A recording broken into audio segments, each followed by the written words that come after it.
न्यायियों अध्याय 10। तोला और याईर के चरित्र। अबीमेलेक के बाद इज़राइल को छुड़ाने के लिए तोला नामक एक इज़ाकारी उठा। वह दोदो का पोता और पुआ का पुत्र था और एप्रैम के पहाड़ी देश के शामीर नगर में रहता था। वह 23 वर्ष तक इज़राइल का न्याय करता रहा, तब मर गया और उसको शामीर में मिट्टी दी गई। उसके बाद गिलादी याईर उठा। वह 22 वर्ष तक इज़राइल का न्याय करता रहा और उसके 30 पुत्र थे, जो गदहियों के 30 बच्चों पर सवार हुआ करते थे, और उनके 30 नगर भी थे, जो गिलाद देश में हैं और आज तक हब्बोतायीर कहलाते हैं। और याईर मर गया और उसको कामोन में मिट्टी दी गई। तब इज़राइलियों ने फिर यहोवा की दृष्टि में बुरा किया, अर्थात बाल देवताओं और अश्तोरेत देवियों और आराम, सीदोन, मोआब, अमोनियों और पलिश्तियों के देवताओं की उपासना करने लगे और यहोवा को त्याग दिया और उसकी उपासना न की। तब यहोवा का क्रोध इज़राइल पर भड़का और उसने उन्हें पलिश्तियों और अमोनियों के अधीन कर दिया। और उस वर्ष ये इज़राइलियों को सताते और पीसते रहे।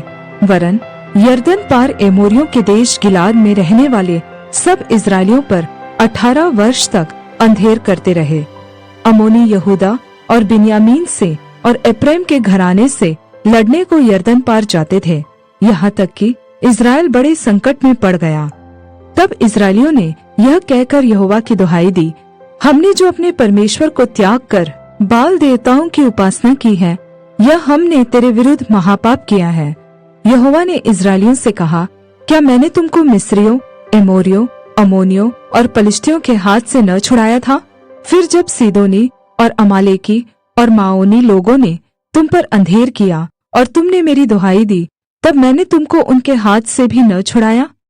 तो भी तुमने मुझे त्याग कर पराये देवताओं की उपासना की है, इसलिए मैं फिर तुमको न छुड़ाऊंगा।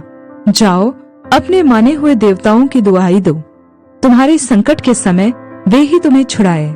इज़राइलियों ने यहोवा से कहा, हमने पाप किया है, इसलिए जो कुछ तेरी दृष्टि में भला हो वही हमसे कर, परंतु अभी हमें छुड़ा। तब वे पराये देवताओं को अपने मध्य में से दूर करके यहोवा की उपासना करने लगे और वह इज़राइलियों के कष्ट के कारण खेदित हुआ। तब अमोनियों ने इकट्ठे होकर गिलाद में अपने डेरे डाले और इज़राइलियों ने भी इकट्ठे होकर मिस्पा में अपने डेरे डाले। तब गिलाद के हाकिम एक दूसरे से कहने लगे, कौन पुरुष अमोनियों से संग्राम आरंभ करेगा?